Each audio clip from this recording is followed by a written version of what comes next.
Assalamualaikum warahmatullahi wabarakatuh. Di sini saya akan menjelaskan tentang materi IPS yang bertemakan mengenal manusia purba. Saya Indah Puspanandari dari Sekolah Kota Ki1, SMK Negeri Darul Ulum Uncar.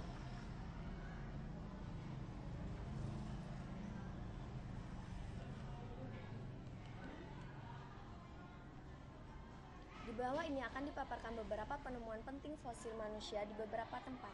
Yang pertama, Sangiran adalah daerah pedalaman di kaki Bukit Gunung Lawu sekitar 17 km dari kota Solo, Jawa Tengah, dikenal sebagai kawasan yang menyimpan sisa kehidupan masa lampau. Setidaknya telah ditemukan sekitar 14.000 fosil masa silam yang telah membantu. Di sini pula fosil Homo erectus manusia purba yang telah maju ditemukan. Fauna yang pernah ditemukan antara lain buaya dan kura-kura raksasa. Hewan-hewan ini diperkirakan hidup di Sangiran sekitar 500-700.000 tahun yang lalu. Proses penemuan fosil di Sangiran sendiri tergolong unik. Dari 14.000 fosil yang ada, 80% merupakan hasil penemuan masyarakat sekitar, sementara hanya 20% hasil penelitian. Di sisi lain, benda-benda purbakala di Sangiran juga kerap diperjualbelikan secara gelap dengan harga yang cukup menggiurkan.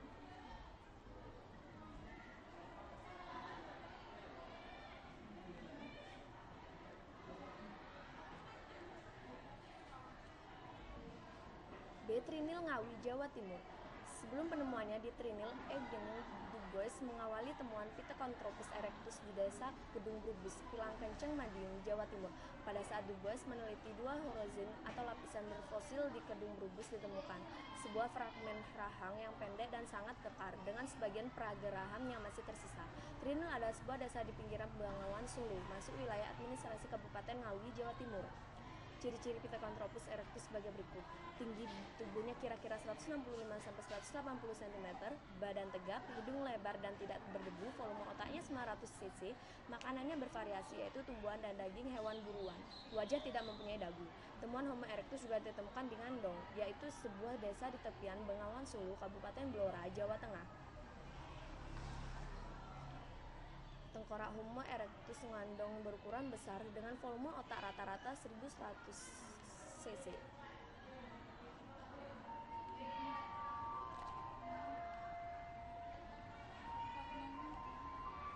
Berdasar C. Jenis-jenis manusia purba. Berdasarkan beberapa penelitian yang dilakukan di beberapa tempat oleh para ahli, dapatlah direkonstruksi beberapa jenis manusia purba yang pernah hidup di zaman pra-aksara. Berasal dari kata-kata Megan artinya besar, Anthropus artinya manusia, Paleo berarti tua, Javanicus artinya Jawa. Jadi bisa disimpulkan bahwa Meganthropus paleojavanicus adalah manusia purba bertubuh besar tertua di Jawa. Fosil manusia purba ini ditemukan di daerah Sangiran antara tahun 1936 sampai 1941 oleh von Koenigswald. Ciri-ciri Meganthropus paleojavanicus mempunyai tonjolan tajam di belakang kepala, tidak mempunyai dagu sehingga lebih menyerupai kera, mempunyai otot kunyah, gigi dan rahang yang besar dan kuat. B. Pithecanthropus. Fosil jenis ini adalah jenis fosil manusia purba yang paling banyak ditemukan di Indonesia. Pithecanthropus sendiri berarti manusia kera yang berjalan tegak. Fosil jenis ini berasal dari Pleiades lapisan bawah tengah.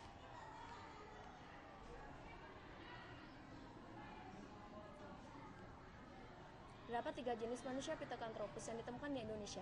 1. Pithecanthropus erectus ditemukan oleh Eugen Dubois pada tahun 1890 di sekitar lembah Sungai Bengawan Solo, Trinil, Jawa Tengah. 2. Pithecanthropus mojokertensis disebut juga dengan Pithecanthropus robustus. Fosil ini ditemukan oleh von Koenigswald pada tahun 1936 di Mojokerto, Jawa Timur. 3. Pithecanthropus soloensis. Fosil ini ditemukan di 2 tempat terpisah oleh von Koenigswald dan Opronnets di Ngandong dan Sangiran antara tahun 1931 sampai 1933. Ciri-cirinya memiliki tinggi tubuh antara 165 sampai 180 cm, badan tegap, hidung lebar dan tidak berdagu, volume otaknya berkisar antara 750 sampai 1380 cc, mempunyai rahang yang kuat dan geram yang besar, makanannya berupa tumbuhan dan daging hewan buruan, tonjolan kening tebal dan melintang di sepanjang pelipis.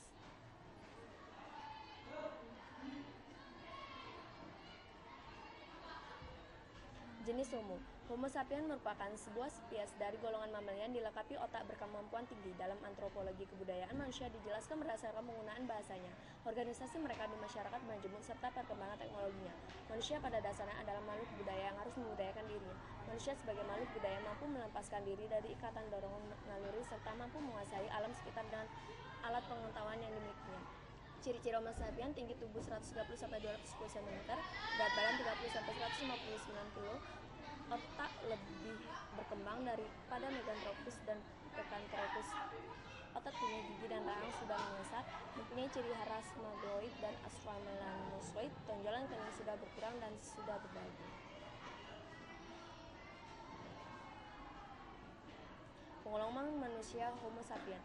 Jenis Homo sapiens yang ditemukan di Indonesia ada dua, yaitu manusia liang buah. Manusia Homo floresiensis tahun 2004 menggemarkan dunia ilmu pengetahuan. Sisa-sisa manusia ditemukan di sebuah gua liang buah oleh tim peneliti gabungan Indonesia dan Australia.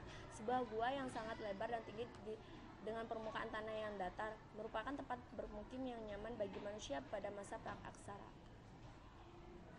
Ciri-cirinya, tengkorak yang panjang dan rendah, berukuran kecil dengan volume otak 380 cc.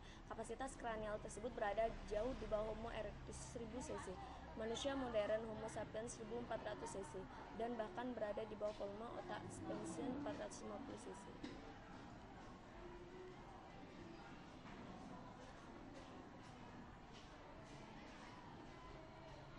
Dua, manusia wajakensis. Fosil ini ditemukan pada tahun 1889 oleh Erne Douglas di desa Wajak, Tulungagung, Jawa Timur. Fosil yang ditemukan berupa tulang tengkorak, rahang atas dan rahang bawah, tulang paha dan tulang kering. Homo ini golongan Homo sapiens, kelompok manusia purba maju dan terakhir. Dan ini membuktikan bahwa Indonesia sejak 40.000 tahun yang lalu sudah didiami manusia sejenis Homo sapiens. Ciri-ciri Homo wajakensis yaitu berbadan tegap, mukanya tidak terlalu menonjol ke depan, hidungnya lebar dan bagian mulutnya menonjol, tengkoraknya lebih besar, memiliki volume otak kecil yaitu sekitar 1000 sampai 2000 cc dengan rata-rata 1350 cc sampai 1450 cc. Hidup antara 2.500 sampai 40.000 tahun yang lalu, tinggi badan antara 130 sampai 210 cm, berat badan antara 30 sampai 150 kg, mampu membuat alat-alat dari batu dan tulang yang masih sederhana.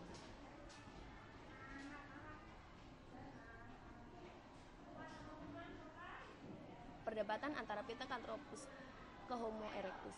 Penemuan fosil Pithecanthropus oleh Dubois dihubungkan dengan teori evolusi manusia yang dituliskan oleh Carl Wenz. Penemuan fosil dipublikasikan pada tahun 1894. Perdebatan itu kemudian berlanjut hingga ke Eropa ketika Dubois mempresentasikan penemuan tersebut dalam seminar zoologi pada tahun 1895 di Leiden, Belanda. Tahun 1920-an merupakan periode yang luar biasa bagi teori evolusi manusia. Teori itu terus menjadi perdebatan. Seorang ahli biologi menyatakan bahwa standar zoologis tidak dimungkinkan memisahkan Pithecanthropus erectus dan Sinanthropus pekinensis dengan genus yang berbeda dengan manusia modern. Thank you, terima kasih.